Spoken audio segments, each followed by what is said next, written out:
Hello, Jake. This has been a simulation. This has been a simulation. A simulation. We're not live, but we're faux live. It's good to see you. It's a matinee edition. But we are graced with one of the newest astronauts. I think that's still a true statement, right? One of the 3 newest astronauts. Has there been a new astronaut? I don't think any of the ones that just flew up were rookies, right? I don't know, honestly. That's a good question. Are we talking to the newest astronaut? Sure, let's go with it. Let's do it. Yes, let's do it. Hell yeah.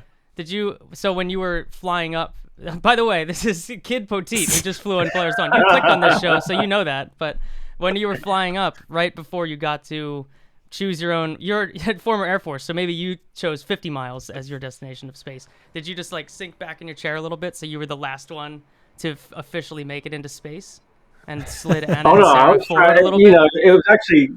It was actually later in flight when we reached the apogee of 1408. I'm reaching up higher so I could be the furthest. Clamoring to the ceiling. Yeah. That's excellent. So who was it? Yeah. Who was it for real though? I would be doing that. Who won that battle? Who won that battle? I'll give it a tie between Sarah and Anna. Furthest women who ever flown from space. That's legit. There you go. That's a legit fact right there. It is. Unlike our fake facts that we've started off with. Jake, what did you drink here on this matinee edition? So it's a little early for me. It's about 10 a.m. as we're recording this, so I did not load up on a brew or anything. But we're doing Dia de Muertos down here, so I made some coffee and I made it spicy. So there's a little bit of cinnamon and chili powder and cocoa powder in this, which is a really fun way to drink coffee. So yeah, cheers. Don't sleep on that mug though. Let's see that. Yeah, Madge Lake. Madge Lake, Saskatchewan. Shout out if you've ever been there. Saskatchewan, really? Okay. Yeah. You have roots in Canada? Yeah. I grew up in Alberta, right next door. So. Okay. Yeah, Madge Lake is my wife's family's. It's their lake, their summer destination. So. We spent our summers in Walker, Minnesota. Okay. Brainerd area. It's a couple hours north of the cities. So close to Canada, not quite. Yeah. The Canada. Not far from Madge Lake, honestly. So cool. I also brought coffee, got, not spicy. Not spicy. I am drinking it out of the Space Exploration Engineering Yeti, as I'm known to do. But it's just regular La Colombe coffee, once again. Scott, did you bring anything delicious over there? Oh my gosh, I didn't know I was supposed to saddle up. I have fit. I got some water, and then I got black coffee from my Heron Field. Just spoke at the academy. Oh. Shout out to a local charter school. Nice. Now, as the newest astronaut, you're making the circuit. That's legit. Yeah, why not? You gotta inspire the next generation. So totally. Where do you want to start, Jake? There's so many topics. This guy was should technically we outside a spaceship. I was gonna say, should we tackle high. the really big question here? Like, okay. Do you count this as a spacewalk? Did you do a spacewalk? There's debate on the Twitterverse and other places that are not great, but like inside the capsule, but outside the capsule. What do you think? What's your take? Let's hear it. I would. I'll take that. I'll look at glass half full. Right. Space was right there. It was within reach. I had an unbelievable view actually when Jared first opened the hatch. It was transitioning through a sunset, and as you guys know, Sarah spent most of the time in the vastness of space. But I'd say the first third of the time that the hatch was open was this immense view of Earth. We got the same views from the windows, but this was obviously a slightly grander view. Different. It is. It was a complete sensory overload. And I know you guys have heard us talk about this, but just the feelings that we were experiencing, the temperature swings, the changes in your voice, those are all indications that this moment is building up as he's opening the hatch, and we're in a vacuum. And then you got this obviously view that is It's really hard to describe. I spent the last month and a half trying to articulate the view. People talk about the overview effect, the orbital perspective. I'm still going to mull on it for another couple weeks, months to be able to finite my comments, but the view is just insane. When you go like hiking and you're up in the mountains and you get like this nice panorama, some amazing vista where you can see forever and there's mountains, and you I got to take a picture of it. So you pull your phone out, snap it, and you look at the picture and it just sucks, right? The picture sucks. And you're like, it's not like the view at all. I imagine space is like an order of magnitude more. Like there's no way to ever capture putting your own Mark 1 eyeballs on it. Ironically, we were so busy up there trying to get as much science and research as we could accomplish. But when we had moments and we'd catch glimpses of the Earth, and it's like, we can't pass this up. We'd float over to the window, and my go-to was the iPhone. In fact, it's this one right here. That's crazy. That's also crazy. Yeah. It took the best pictures. And we spent, we touched upon this in the very beginning before I think you push record, but we spent a lot of time with John Krause trying to learn how to take good pictures, because we didn't want to pass that opportunity up. And it's a little bit different for the space station because they have so much time available. We knew our opportunities were going to be very fleeting. So we wanted to kind of hone in those skill sets to be able to take advantage when the opportunities arose. I was kind of focused on video, and Sarah and Anna were kind of focused on the taking the images, but it just happens so quick because the capsule is constantly rotating to point towards satellites and the solar panels, and it's just these opportunities are so quick, and I just was relying upon the iPhone to kind of take some of these pictures. But to your point, it was definitely does not do it justice. Harder subject to take pictures of: Earth moving out of a spaceship or your children? What's the vibe on that? Well, every time I take a picture of the kids, that might be easier than what I'm dealing with 4 and 2 months. So yeah. Well, I got teenagers. I got an 18, a 16, and a 14. You take pictures of them, it's like they're never happy. Yeah, you gotta see it. Taking 1,000 pictures, but maybe lucky to get one that you can post on the internet. I was gonna say, does someone like John Krause get mad when he trains you how to use a fancy camera and then you spend all your time on an iPhone? Doesn't that trigger a photographer? He's almost like the British. He's very polite in his critiques. So he doesn't discourage us, but he's not afraid to provide some direct feedback. Let's just say. I love it. We're gonna have to ask him about that. Gotta get back on with that real drink rather than that crazy blue thing he wrote on there the one time. That was I did not do a good job with that drink. It's great at photos, bad at drinks. Wanna win. He's still young, he joined us before he even turned 21. It's crazy how talented Krause is. For his age, you sometimes forget, but he's going to go a long way.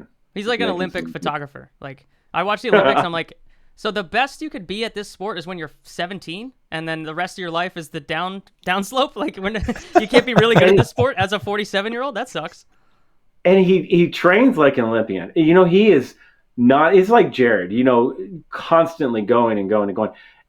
John's the same way. He's like he can't pass up, can't take a break and miss a launch. He's got to go to hone those skills, and he's constantly coming up with new ways to capture the same thing, more or less. Yeah. That's some. We're talking all about our upcoming John Krause interview now. But the one thing I want to really ask him about is just like that exact thing. It's like, okay, so this is your 138th Starlink launch. What are you going to do differently this time? It's got to not be easy as a creative person to figure that out. Yeah. And he's constantly on the go and sleeps in his car. His dedication is unwavering for sure. So getting back from, you compared two experiences there, looking out the hatch from a lower altitude, still high, Mm-hmm. still pretty high. You were at like 700 kilometers. Yeah. For the spacewalk, something like that. Yeah. What would you take, that or the super high apogee view out the window? If you went back up today, what are you building the mission around? Super high. I mean, we want to continue to push the envelope and go further and further. It was really unique to see the perspective from those different altitudes and all the altitudes in between. At the higher altitudes, you don't make out the details. You can see continents, you can see oceans and weather patterns in this very round sphere. At the lower altitudes, it's a little more subtle, the horizon, and you can make out the geographical features, the cultivated land. You can see contrails with like a dot in front of the contrail where the airliner is. So it's almost like you're at the really high altitudes. The highest I went on F-16 was probably 50,000 feet. And obviously this is a lot further than that. But it had that same kind of perspective. You're looking down and you can see, present day versus at those higher altitudes. It almost like back to the creation of Earth, because there's no boundaries, there's no borders. You can't see any details. It's just this massive globe. So that's super interesting. I would say my favorite is probably the higher altitudes, though. That's wild too. That it's I would have figured that perspective would be like someone who went and hung out at geostationary space for a bit, right? Where you've got like you zoomed out to 30,000 kilometers or something. But the difference from ISS altitude up another 600 or another 1,000 is that profound. That's really cool. Yeah. And the pace as well. The lower altitudes, when you're flying a fighter, people ask, "What's it like to go Mach or Mach 2?"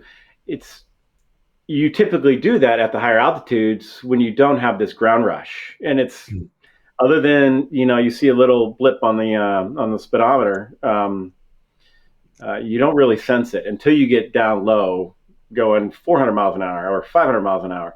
That's the sensation that you feel. With regard to speed, similar fashion at those higher altitudes, it's really subtle. Yes, you're moving, but those lower altitudes, it was like, and with the rotation, taking those images, it's like you got this fleeting opportunity, a couple seconds, and it's gone. So. That's really interesting. I wouldn't have known how to predict that, because like sometimes I think about altitude and like it almost feels like a diminishing return. Like there's like a big difference between like how far I can see out of my yard if I'm on the patio or if I'm on the roof, which is like, whatever, 15 feet or whatever it is. And then I feel like every increment you do after that, it gets you less and less benefit in terms of like how far you can see, right? Which kind of makes sense. But it's interesting so I almost wasn't sure. Like I'd almost think like, yeah, there's not really that big a difference to what you can see at, 400 or 800 or 1200. Like to me, I don't know. I wouldn't have expected that. So that's really interesting to hear that. Well, the level of roundness is going to go up pretty substantially up where you guys were at max altitude. That's like a really, intense globe view at that point. The level. Yeah, absolutely. And you could really sense it with the sunrises and sunsets, which was probably my favorite. Dawn, ironically, the thin blue line. And it's just like, it's so simple on some of the pictures that we have, but it's like, there's just something about it. And it just, this radiant glow just increases and engulfs and just more or less takes over the globe. And it's just, the lighting is, and this is super geeky and it's probably better articulated by Krause, but it's not your pure sunlight when you look outside. It's just this weird atmospheric glow. That again is really hard to describe. Yeah. How about the other side, dark side? Right? What was your vibe on dark side? So one of the most impactful moments for all of us was, I think it was day 4. And I can't remember who it was. I think it was Sarah picked up the Northern Lights. Actually, let me back up a second. So at night, you can make out the cultural lighting, especially when there was like this really thin cloud layer. It just provided this like mute lighting from the cultural lighting, and then you could pick up little like sparkles from the lightning. So you'd see this every once in a while, and And then there was one incident within like a couple minutes. All these things happened at once where you saw the cultural lighting, you saw the lightning. And then Sarah would make up the northern lights. So you could see all three of these at one time. And then we floated up to the fort hatch, and you could see the moon and all these stars. And all of a sudden we started making out the Starlink train constellation going by. Oh, really? So all these sensations at once. And we're like scrambling to turn off the interior lighting so we could get some images. But, you know, back to your point, it was just, we could not do it justice. Complete overload. Seeing all those things at once. I feel like that would mess me up. Like I think the like, I don't know, the richness of a visual experience like that. I feel like later I would just be like, nah, I don't know. I think about the stuff closest anymore. we can get is the total eclipse. Like we both talked about the experience of being in it when you feel like you've just entered a different dimension of the solar system because you're looking at it like you're in the solar system, not like you're on Earth looking up at it. But you're just like all of a sudden like, wow, that's the edge of the sun and those are the other planets. That's like the best feet on the ground experience that takes you out of Earth in that way. But it sounds very much like that, where all of a sudden you've got, you're like, are we too close to those Starlinks? Because that's a lot of satellites going by. And well, we had to inquire. We were like, are you guys seeing, are you guys tracking this? And they're like, oh, yeah, we are. Yeah, that's your internet going by. Which was phenomenal. Oh. It's a legit FaceTime call. That's a big iPhone ad, this whole thing. I know. I think we need to be pushing this because how it happened was very nonchalant. We had the whole violin event planned, and that was going to be the big broadcast over Starlink. But as soon as they flipped it on, they're like, hey, instead of using the radios and the downlink for family calls, we want you guys to try some FaceTime. And, typically when you're talking, you're stepping on each other because there's a slight delay. It's audio only. It's just awkward, 80s, 90s kind of technology. But then they said, hey, let's give FaceTime a try. And as soon as we turned it on and we hooked up to the internet, we FaceTime, and I'm staring at my entire family. I got 3 kids and a wife. The wife's at home with the dog, and then the 3 kids are at school. One's in class with the teacher in the background. The other one's on her way to her Northeastern class. It's just like, this is where we're at, I'm up and down on the image, giving them a tour of space, and here we are flying over South America. And then I look around and I see my 3 crewmates floating around in the capsule talking to their families. And it's like, that's where we are. And the connectivity was phenomenal. I mean, it was like we were on Earth talking. There was no delay. There was no stepping on each other. It was, other than stepping on each other, in the capsule, trying to find our own little space to talk. I mean, you're closer to the satellites than Jake is right now on. I was going to say. Himself, so. I think you got some priority bandwidth because I still step over guests on this show here and there, and I'm on Earth fully on the ground. So I do notice a little delay, so I'm like trying to keep up with it. Yeah. Huh. Oh, interesting. It is cool to consider the fact that spaceships are going on that journey at the same time as airplanes is kind of fun. Like the fact that both kinds of air and spacecraft are getting this connectivity at the same time as like every airliner in the world is like, we're going to do Starlink too. And you're like, now we have legit internet, not, TDRS delayed, weird comms from the ISS. I know. And we've done interviews and podcasts from Jared's aircraft once it got Starlink. And it's just, we delivered some Starlinks to Africa, and on the way, it's just like we had connectivity the entire route. It's definitely a game changer. A funny moment actually was a text I got from my kid.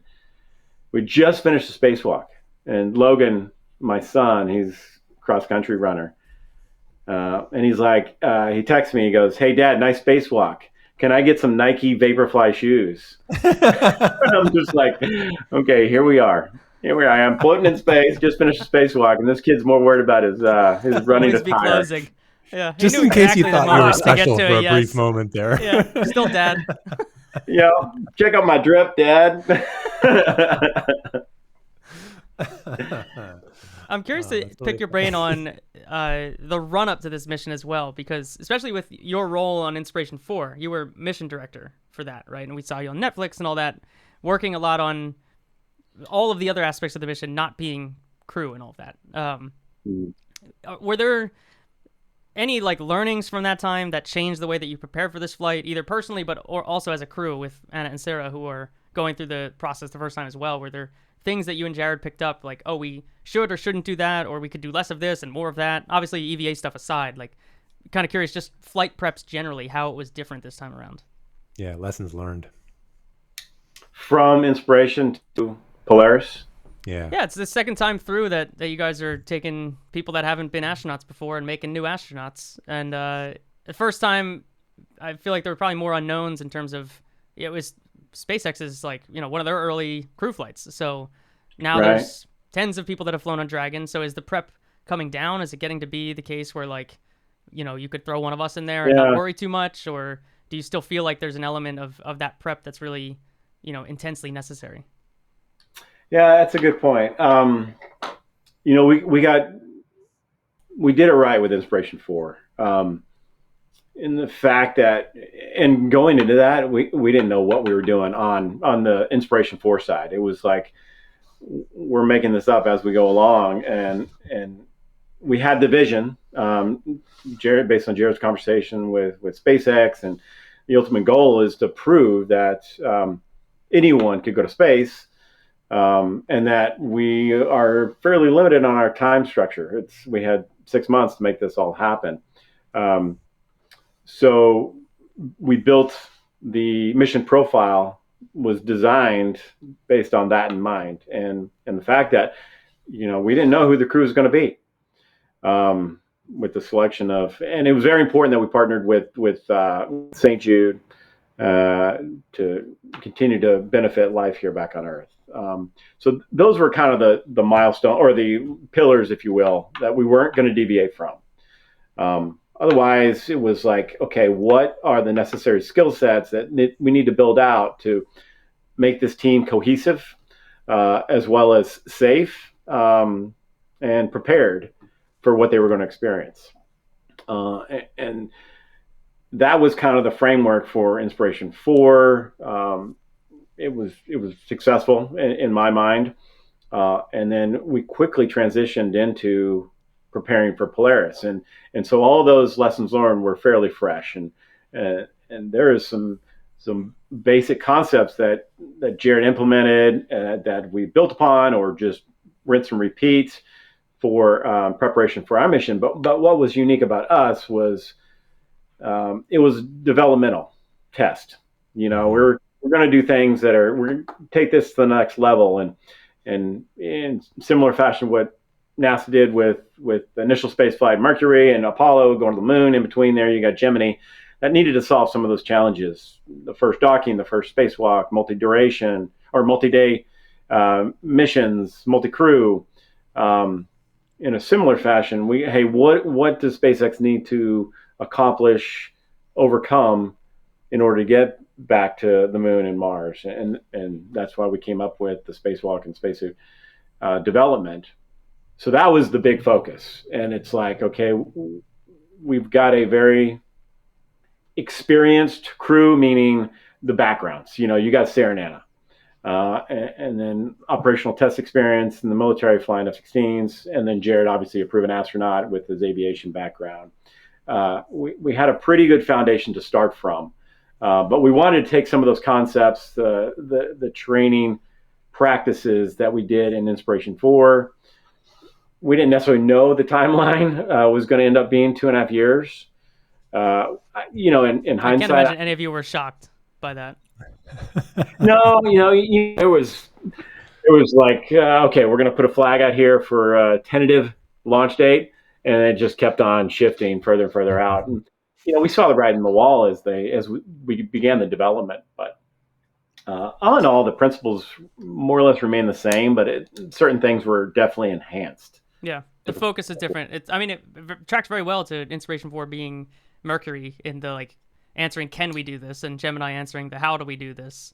And then the Apollo being the thing that we did, which, so I feel like you're in that framework, it tracks pretty well to Yeah. this being, obviously the Flight 2 stuff that's out there of like what is Flight 2 going to be, and there's the Hubble drama and my dumb theories and Jake's dumb theories, and it's fun to theorize, but it's notable from the outside, how serious business this one looks, considering what's being developed, which is really cool to see, because it's not just, a lot of the Inspiration 4 days and even how that gets lumped in with some of the starting of Virgin Galactic and Blue Origin's suborbital flights. A lot of non-space people can just be like, oh, it's just billionaires flying around.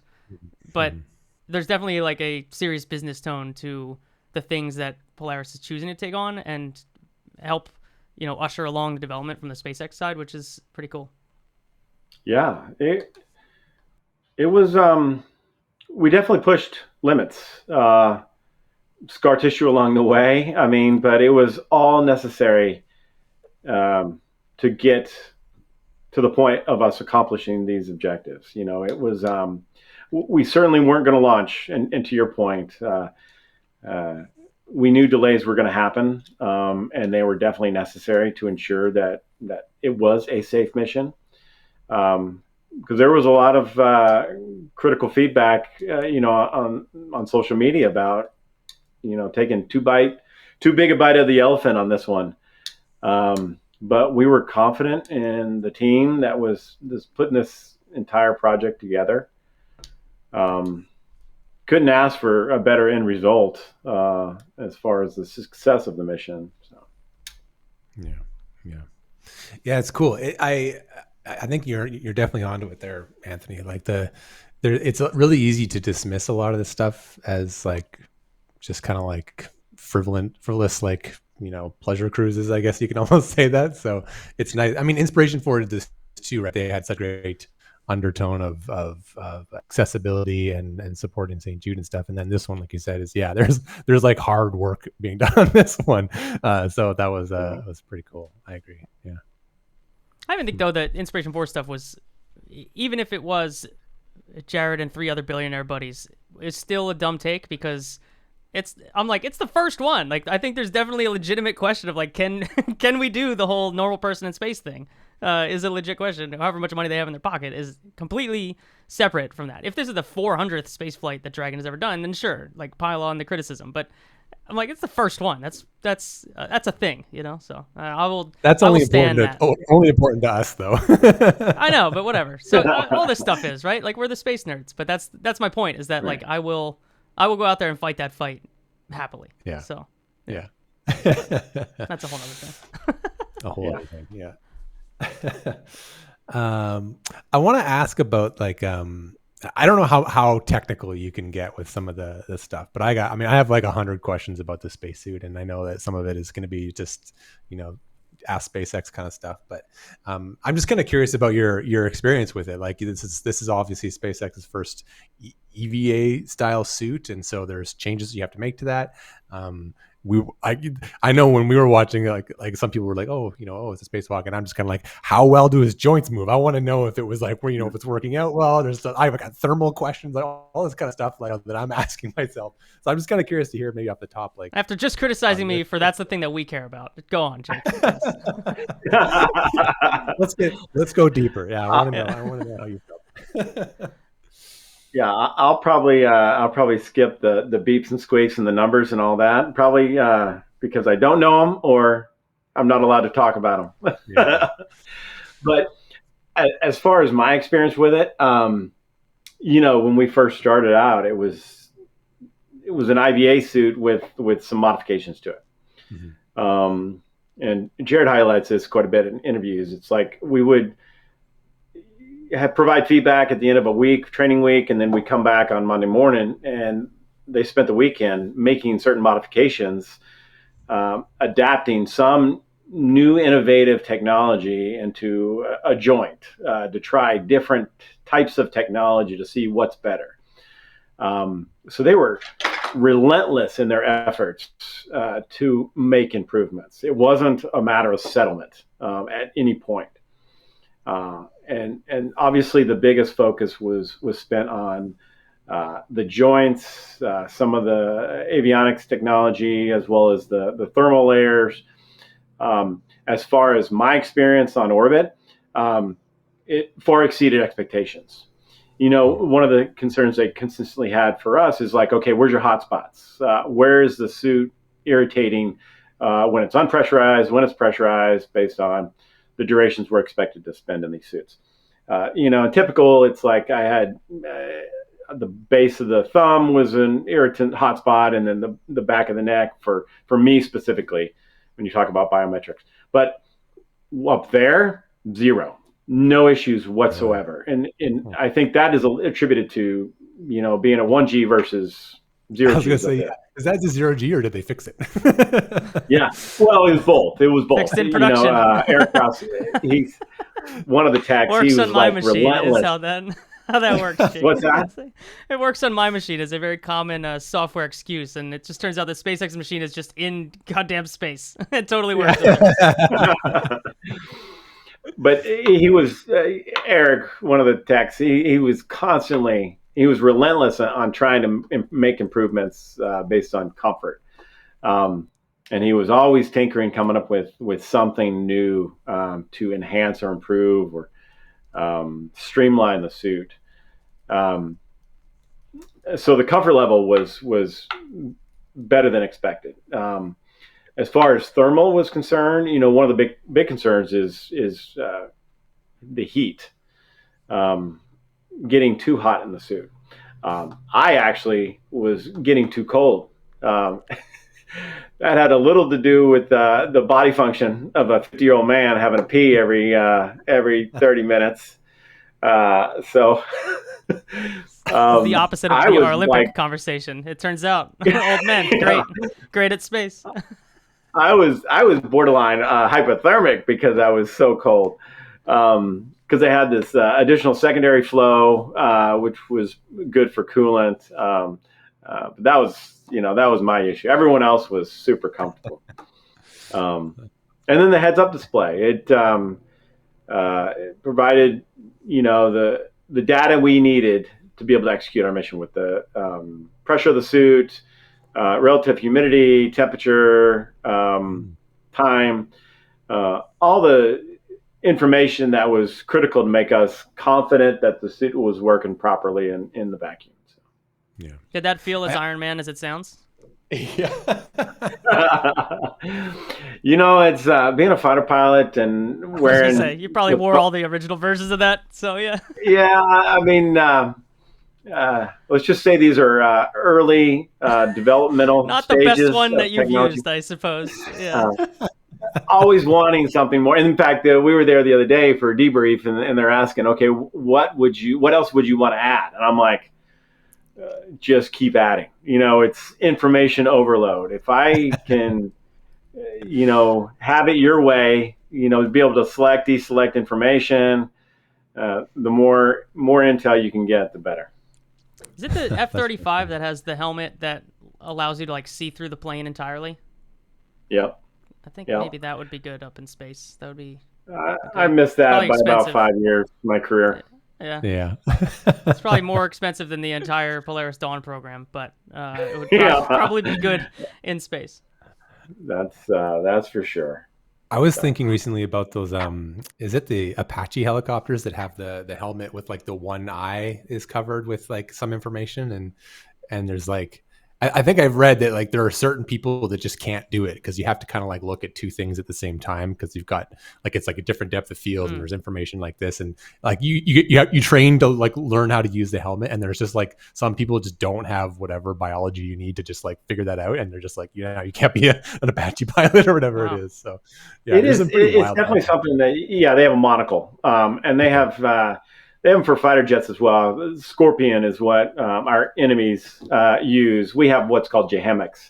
And it's most of the data is focused to infinity. So you can actually focus on it without having to adjust your near and far. So you can kind of look through it. Almost similar to what those elementary speedometers have in cars now with projected up on the windscreen. Little mirror thing. Yeah. Yeah. So it's similar technology, but in SpaceX fashion. In fact, we were there last week, and they're already talking about newer versions of what we flew with. So, we're old news with the development. Was that part of the idea, though, that some of that might feed back into even the IVA version of the suit? I don't know what, and obviously not the environmental control stuff, but is any of the like helmet tech or something that could be useful down in the IVA version? I can't imagine them not, because these are all customized suits for anyone who goes up. It's so I would imagine they're definitely going to incorporate some of these elements into IVA suits. At the same time, in parallel effort, they're going to continue to work on the next version of the EVA suit. We wouldn't do this program justice if we didn't capitalize on what we learned, and improve the things that necessarily didn't work as great as we expected, in order to move the needle. Because this wasn't a joyride. This is the whole purpose of this, is to continue to push and get further down this track, of getting back, to the lunar surface of Mars. Yeah, this HUD stuff gets me really excited, because one of the things that I'm like jazzed about in terms of SpaceX making a suit is that like they approach everything the same way, where they're just going to like challenge every assumption and not compromise, and like, and iterate and improve really quickly. And I feel like spacesuits, like EVA spacesuits, like basically our other example is the NASA side, and like, bless NASA's heart, but those things are kind of struggling. They're kind of old, and you hear stories about them. There's always like the water breaches, and the astronauts come off EVAs with like bleeding knuckles and stuff from rubbing against the joints and that kind of stuff. Like they sound kind of tough, right? They don't fit a lot of the astronauts. I feel like that's a ripe area for disruption, and I'm really excited to hear some of the stuff that SpaceX is going to stir it up with. Yeah, and it's. I'm sure they're working on their efforts to improve and develop and evolve, but they can be parallel programs. Sure. And there is collaboration that's happening between all these organizations. It's certainly not a stovepipe. So throughout the entire development of our suit, we were relying upon the resources of NASA and all their expertise and years and decades of experience doing this, to ensure that we got it right, A, with a priority on safety, and B, improving the capability and the technology. And we spent 2 sessions at JSC, one in the chamber early on, to learn about the physiology of the pre-brief protocol, and then more later in the program, closer to launch, is when we actually tested the flight suits in the vacuum. And they were right there with us the entire time, going through, the feedback and discussing things we experienced. And that was hugely beneficial. And that kind of, attributed to the training that we went through, is having that experience to go into the vacuum in your suit, to feel those sensations, the temperature deviations, the cooling effect that you have going down a vacuum, the voice changes, all those things you anticipated on orbit, and it didn't catch you off guard, so you could focus your attention and stay concentrated and compartmentalize on the important stuff. Yeah, if your voice starts changing, you're like, I think I might have an issue here. Like something's happening. I don't know. Well, I can, we have this that promotional video that's recently been released, and I hear Jared speaking when he pops out of the capsule, or during the EVA, and I can tell his voice has slightly changed. That's really funny. It's wacky. Is there we talked about lessons learned, but maybe I want to ask that question again and zero in right on the ops of a spacewalk. So you plan, Polaris Dawn, on how you're going to operate this, on that. You're developing the suit at the same time, then you go and do it. So coming back, and if you're going to provide guidance to Polaris Day or whatever the next one's going to be called, is it going to be what are you going to change about how advice you would give to the next person that has to get in that suit and do operations in it? Ooh, what advice you give? You can also just send over the training module PDFs if you want. We'll happy to look at those. Yeah. That would work. Even I don't have access to that. If you did, it would have said wear a sweater. You know, you would have been a little warmer up there. Yeah. Wear a bigger diaper. I think I'm putting on my fighter pilot instructor hat at this point. It's like, what is your objective? I think that needs to be identified first. Are they going to go with the self-contained EMU type development of this suit? And if that's the case, ultimately, what is your objective at that point? I would say one of the biggest lessons learned, which is what we did it right, is just time in the suit. And this gets back to the basic element of learning any skill set. It's like the more reps you have, the more they become secondary and subconscious behaviors. So just putting on the suit at 1G can be challenging at times. And we did it constantly. It got easier and easier. Once we got up on orbit, 0G, that was so easy when you adapt, and when the body adapts and you get used to the whole fluid shift and moving within the capsule, because it takes a lot less energy. You're overcompensating initially, just trying to float around, when all it takes is just a slight push or to stabilize yourself. And in similar fashion, you kind of get in that position to be able to put the suit on.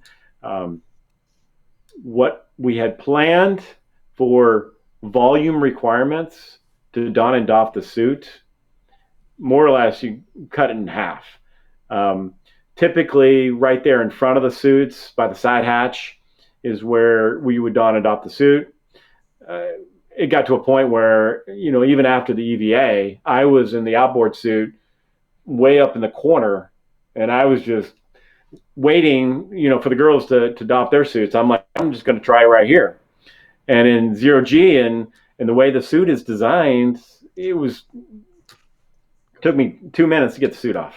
And that was attributed to, all our experience donning off the suits on Earth. And then just the ease factor when you're operating in a 0G environment. So I guess advice would be reps, getting used to the technology. We didn't have any issues with the suits at all to do any repairs. We were trained on that, how to fix things. It's funny. This is drawing more Gemini like analogy for me here, because wasn't that the whole thing when they started doing the spacewalks? So they struggled with the first couple, especially Gene Cernan, I think really had a rough spacewalk. I think he was the second one, right? And overexerting himself and sweating and fighting the suit and all that kind of thing. Yeah. And then I think wasn't it Buzz Aldrin that kind of came out and said, okay, what if I try and work with the flow instead of against it, and those tiny motions and kind of documented how to do it, and that was sort of the way they went forward with it, I think, right? And we learned from that, and some of the suits team, they're passionate about the history of suit development, and they would study Apollo and Mercury and Gemini and all the different suits throughout the history of spaceflight, and that was kind of the cornerstones of developing the spacesuit program, of how we approached it and addressed some of those issues. And that's why we did so many reps for the spacewalk. And we could do it in our sleep, how many times we went through the rehearsal throughout some of the specialized training that we did in the simulator of the communication of who's going to say what and when, what are we looking for, what are the issues at certain phases throughout this process, and all the contingencies. What if this happens? So we're constantly rehearsing all those steps that it became, once we executed, it was so much easier than any of the training events we had performed, previously in the last 2.5 years. That works. Do you have practice? Practice and no gravity is a big. Yeah, not the dominating force of your life and the lack of it. It's pretty good. Do you have plans beyond this in terms of yourself with the Polaris program? Are you going to revert to mission director mode? Are you moving on to hang out now that you've achieved every fighter pilot's dream of being an astronaut? I assume that's true. Right. You can I'm gonna shoot hang out that with you down if guys. it's not. Yeah, be the third Hang out with you guys. co-host. Just talk shit on the internet. Bartender on the flight deck of Starship. Is that what it's going to be? Yeah. Who knows what the future holds? Everyone's just kind of taking a breather right now. We just finished this whole thank you tour. We hit up all the different SpaceX facilities down in Texas and Florida and Redmond and in Seattle and obviously Hawthorne. Just to meet with the various teams and say thank you and do a lot of Q&As and pick their brain as well as share the experiences, just so they understand how thankful we are of their efforts in getting the success of this program, and B, just to have them ask the questions that they want to ask, that are specific to what they were working on. So we spent a lot of time doing that. I'm doing a lot of school visits locally, just share the story and get the word out and try to inspire the next generation. So there's still conversations going on about Polaris 2. And I think that the main objective is to just identify what are the objectives, what can we learn from Polaris Dawn that we can leverage and move on, and continue to move the needle for Polaris 2, and then obviously Starship for Polaris 3. Do you want to hear my 3 dumb proposals for Polaris 2? I don't know. I love it. Yeah. You alluded to it earlier, so I want to know. I have 2 other off the board ones that you've not heard about. Jake hasn't even heard of one of these, and I thought this would be a good time. You said you're still thinking about it, and I'm talking to Jared on Friday for the other show that I do. So this is my week to make a pitch on these ideas for Polaris 2. Number 1, my original idea was the first human flight to polar orbit. This has been squashed by Fram 2's existence. So I rescind that one and offer 2 others. Okay.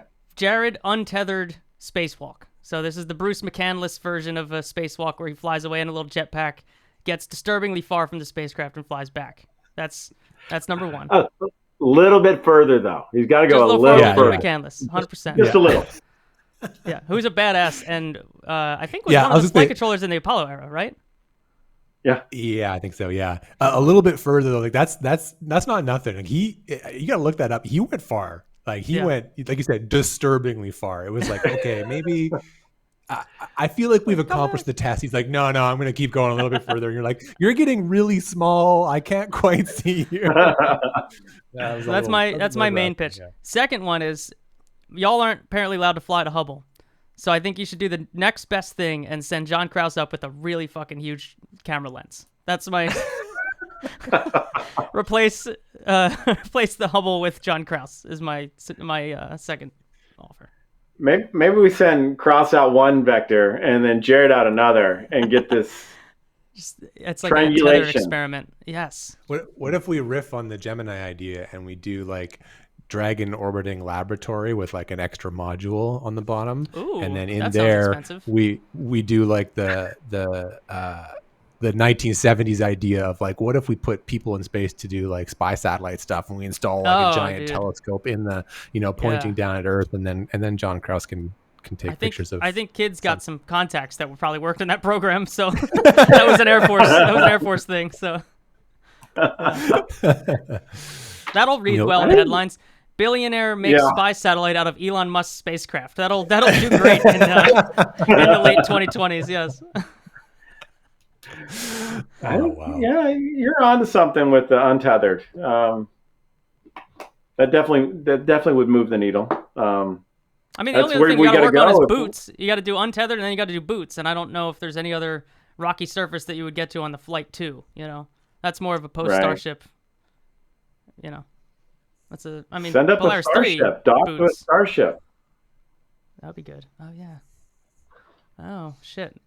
That tracks with Eric Berger's current layout of what the initial HLS Starship flight might be. So, that's a good one. Test out the Eclipse on a Starship. There we go. And John Krause. And John Cross. Yeah, You got to we're include really Cross lobbying. there. John, hit me up, man. I'm doing the work for you, buddy. Oh, Yeah. We'll get him there. he's We'll get either him going to love us or hate us talking about him here when he watches this.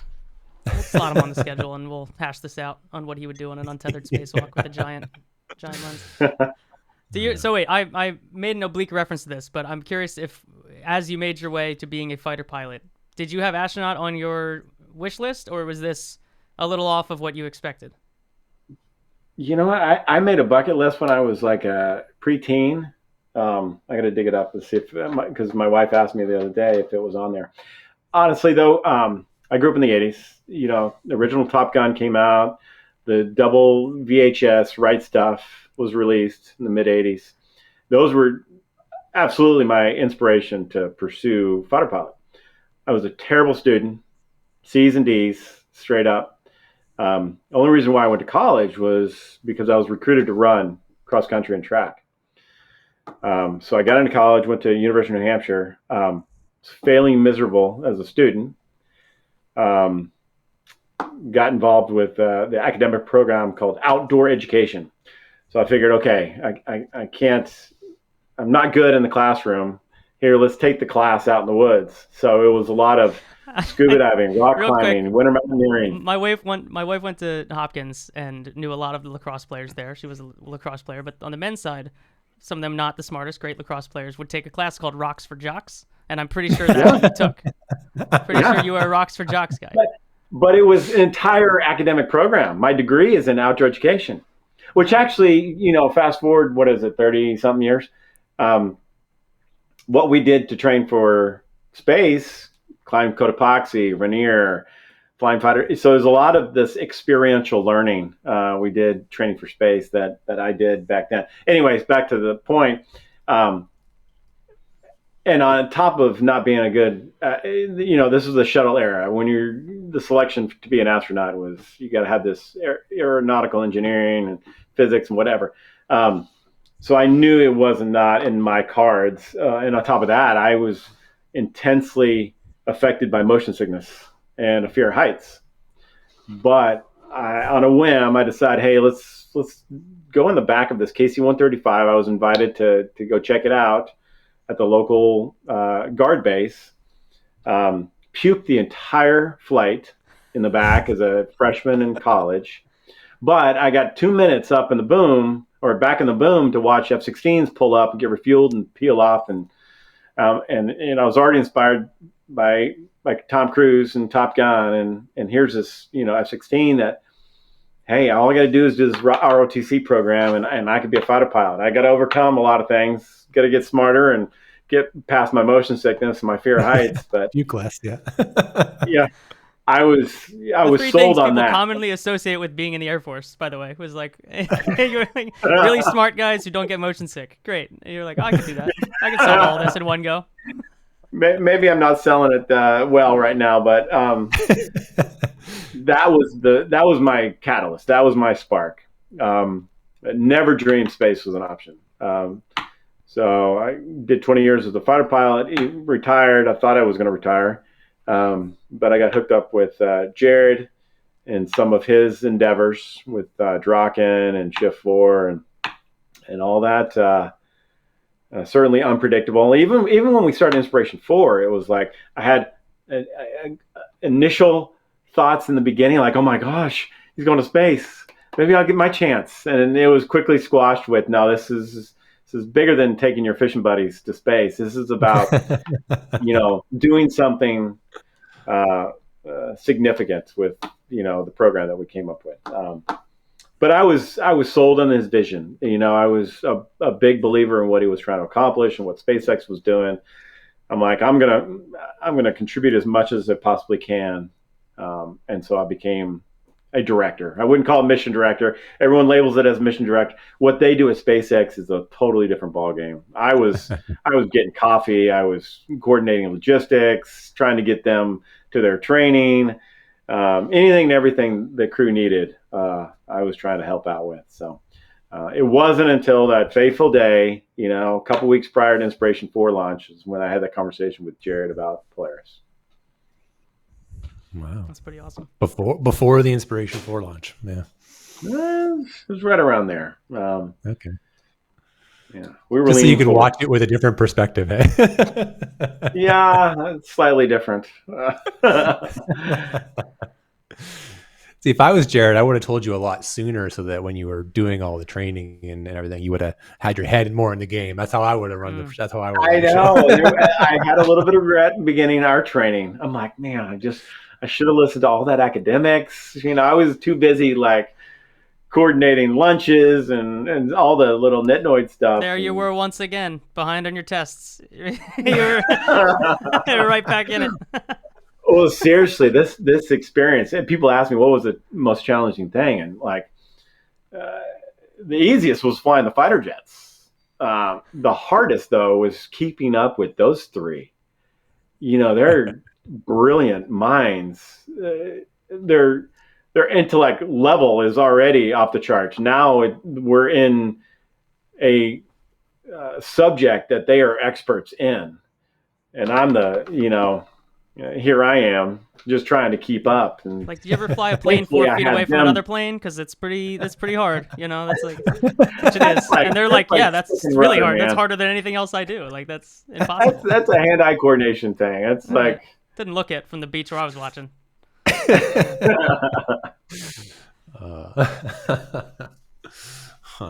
Jake, have you ever seen something like the Thunderbirds, Jake? Yeah. I've done air shows and stuff. Yeah. All right, I don't know if you have. Yeah. They're badass. Yeah. You were in position 4, I think I read. Is that true? I was Thunderbird 4, best seat in the house. Man, I just get to sit back and watch the formation. So it's crazy. Well, you're the one tucked up right under 2 other F-16s, like at all times. You are actually. I just dug up. Your wingtips are this far apart, and you're just chilling out. Not even one of them. The guys on the end, they only have one wing close to everyone else. They have an easy bailout direction. So when you start out, I mean, you got 9-10 years of fighter experience flying formation, but when you start out, it's baby steps. You're 3 feet apart. 2 aircraft, and then you add a couple more, and then you build up the formation, increase the maneuvers and the G-forces. But you're white knuckled that whole first season because it's just something that's so abnormal from what you're used to. In a tactical environment, I'm miles away from my wingman, and I'm maintaining situation awareness based on sensors, not visual references. But in Thunderbirds, it's a little bit different, obviously.